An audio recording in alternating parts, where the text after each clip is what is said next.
विगत 2-3 दिनों में माओवादियों के लगभग 45 कैडर सरेंडर किए हैं और ये सरेंडर करके जो इसके बाद भूचाल पैदा हुआ है वो भूचाल सत्ता को हिलाने वाला है। ये क्या मामला है, कैसे है, इस पर हम थोड़ा बात करते हैं और समझने की कोशिश करते हैं कि आखिर 45 माओवादियों के आत्मसमर्पण के बाद सत्ता में इतनी भूचाल क्यों है।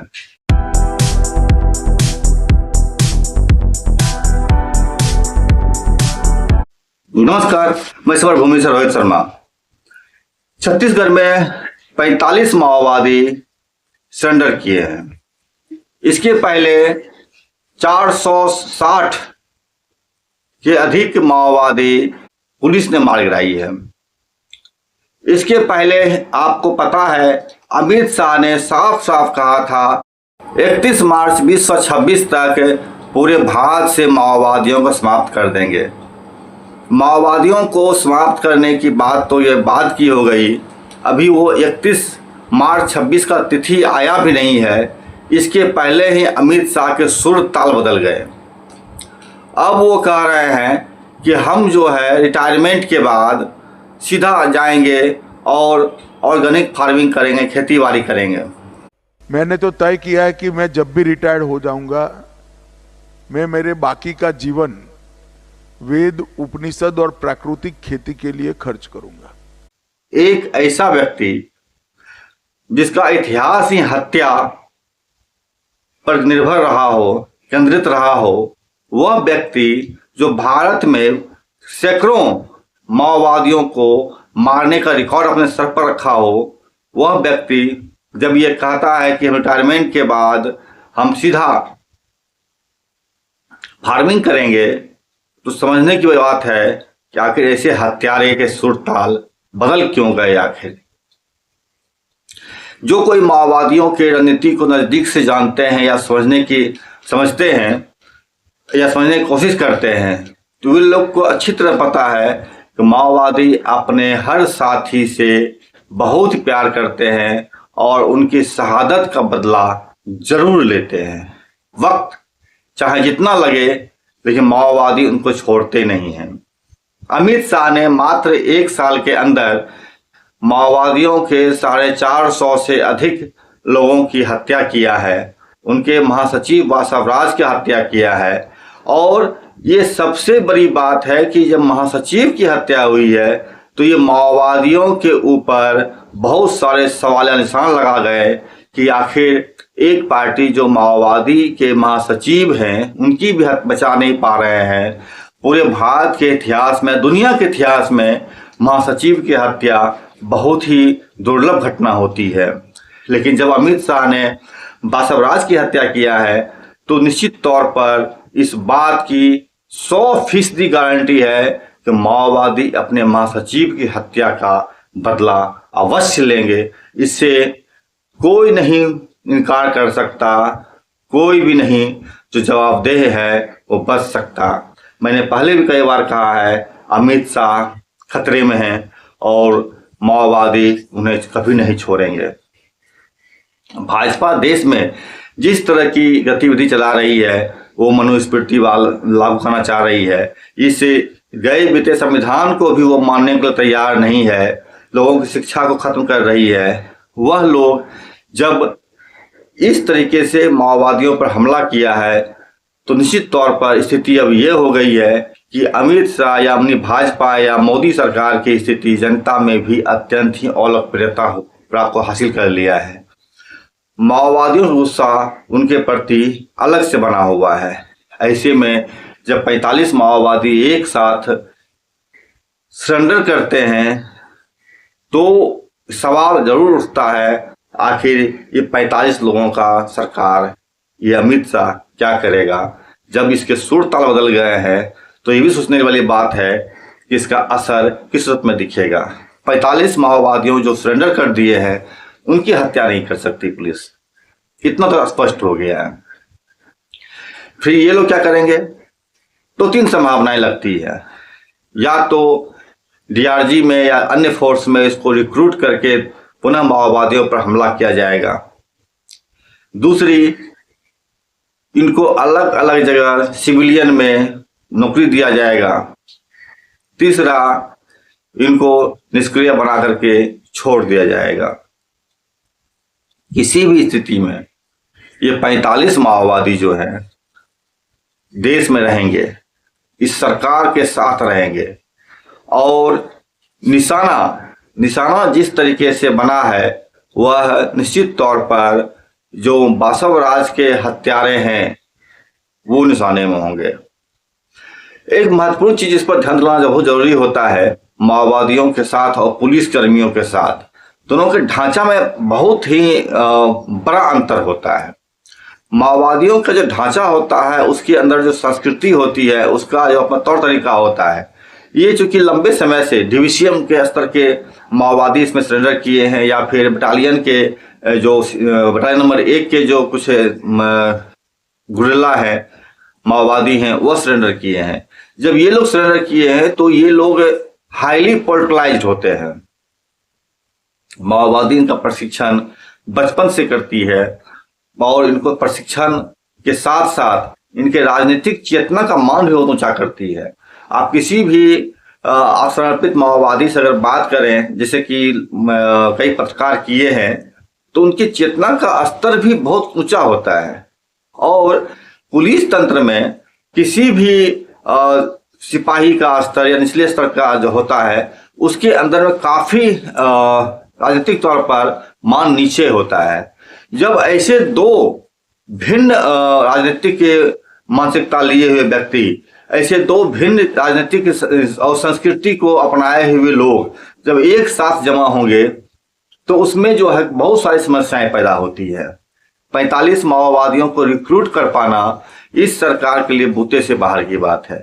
बल्कि डीआरजी के वह लोग जो बासव राज के मौत में भी शामिल थे या उनके पहले ही वो सरेंडर कर चुके थे, माओवादियों पर हमला कर रहे थे, बासव राज की मौत के बाद वह भी जो है हिल गए एक बार और खुद से सवाल पूछना शुरू किया कि आखिर ऐसा क्यों हुआ, ऐसा क्या हुआ जो हमारे बासव राज की मौत हो गई। और वो रोए भी, पछताए भी। जो भी चीजें हुई है, महत्वपूर्ण चीज यह हुई है, बासव राज की शहादत या उनकी मौत या उनकी हत्या भारत की राजनीति में बहुत बड़ा एक मील का पत्थर पैदा कर दिया है, खड़ा कर दिया है, जिसको पार पाना इस सरकार से बाहर के बूते से बाहर की बात है, माओवादियों के लिए भी भूलने वाली बात नहीं है। 50 सालों में, बल्कि 57 सालों में यह पहली बार हुआ है जबकि इनके महासचिव की हत्या हुई है। इनके पहले महासचिव सर मजूमदार की हत्या 1972 ईस्वी में हुई थी और अब 2025 ईस्वी में इनके दूसरे महासचिव बासव राज की हत्या हुई है। माओवादी बौखलाए हुए हैं, बदला जरूर लेंगे। यह न केवल उन पर नैतिक दबाव है बल्कि उनकी खुद के लिए भी सवाल है कि हम अपने हत्यारे को कैसे छोड़ दें। 45 माओवादियों ने सरेंडर किया है, हथियार नहीं लाए वो अपने साथ, जिसकी की वाहवाही से सरकार करती रही है। वो लोग आए हैं, सरेंडर किए हैं, सरकार के साथ शामिल हो गए हैं, लेकिन वो अपने साथ एक राजनीतिक विचारधारा लेकर के आए हैं।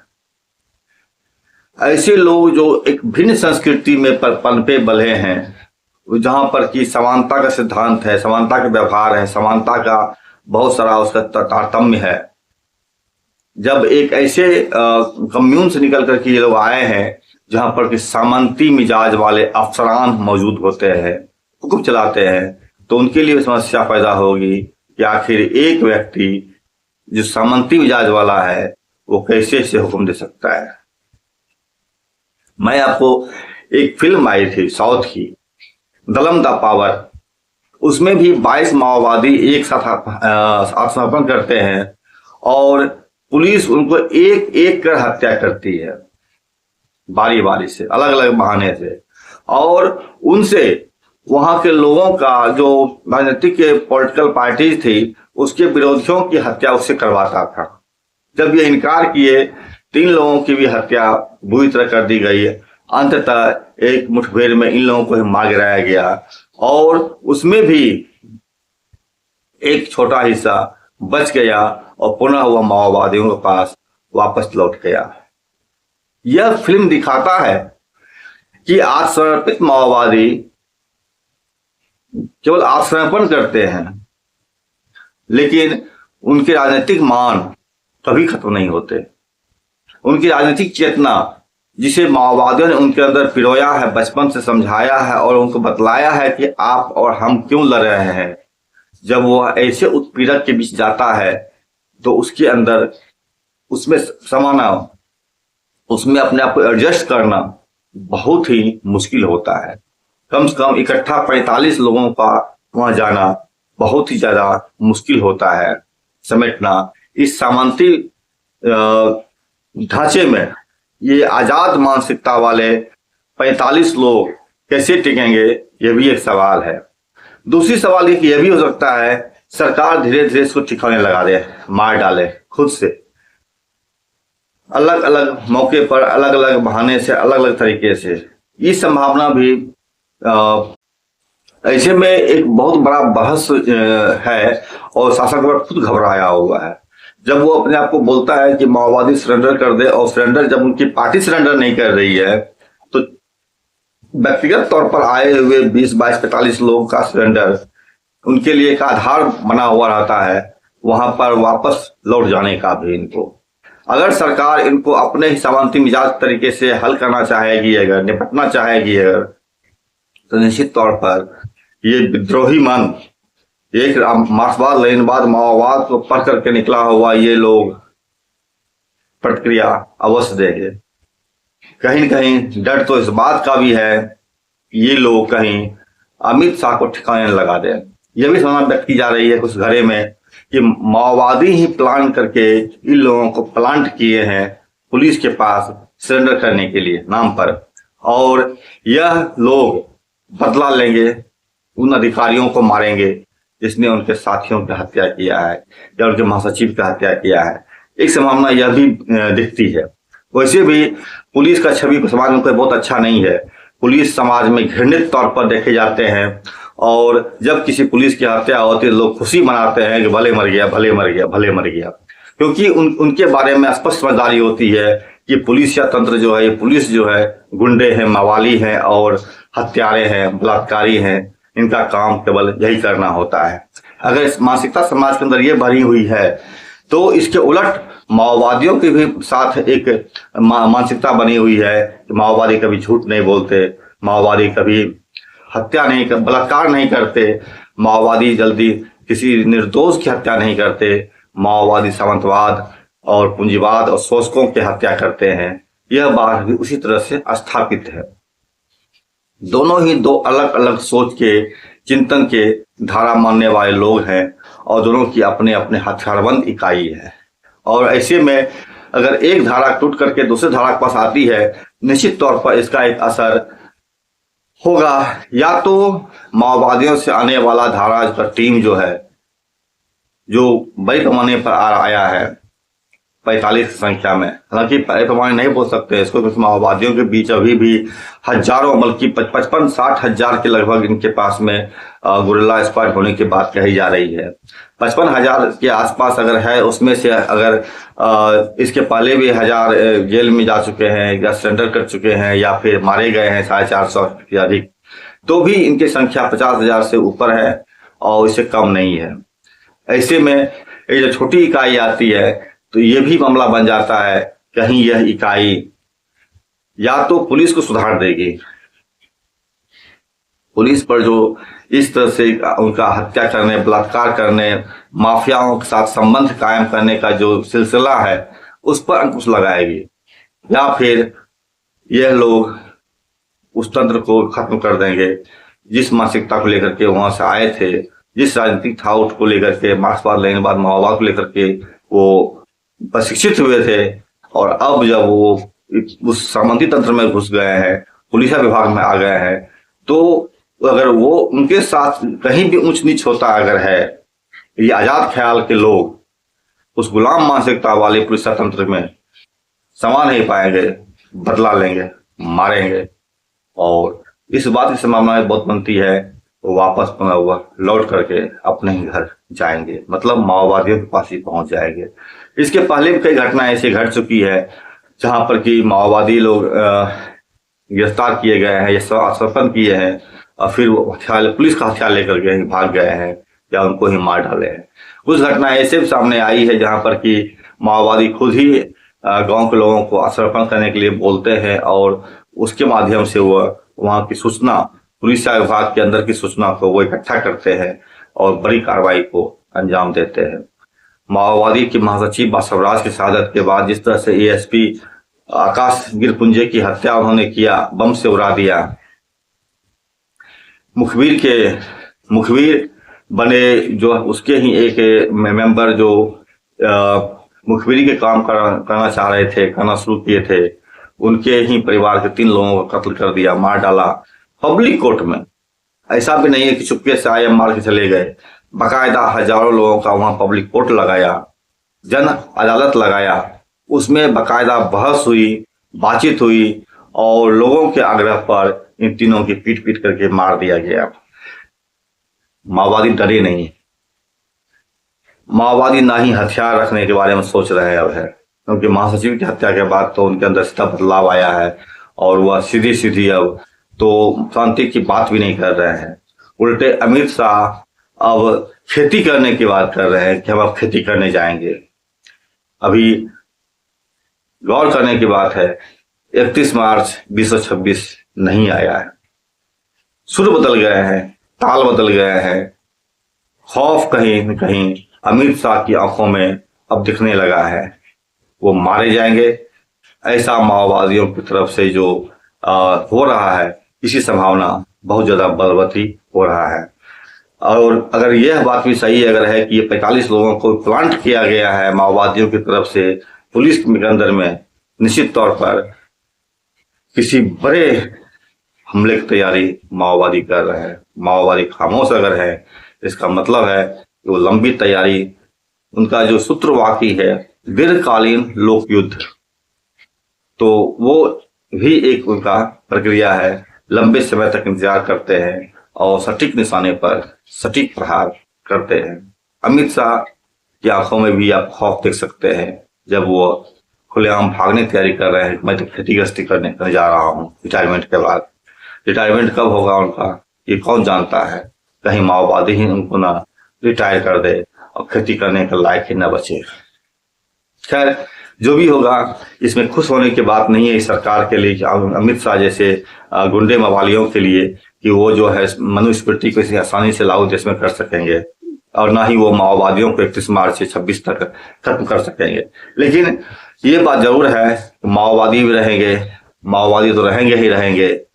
यह सरकार कल के दिन में रहेगी नहीं रहेगी कहना मुश्किल है, क्योंकि जिस तरीके से गतिविधियां देश के अंदर चल रही है, जन विरोधी कार्रवाइयां चल रही है, लाखों की संख्या में स्कूल को बंद कर रहा है, लाखों की तादाद में लोगों के घर को उजाड़ रहा है, करोड़ों लोगों के जीवन को नाट्य बनाने की तैयारी चल रही है। ऐसे में अवलोकप्रिय होती है मोदी सरकार कब तक अपने आप को बचा पाएगी, इसी संविधान के साए में टिककर देखना होगा।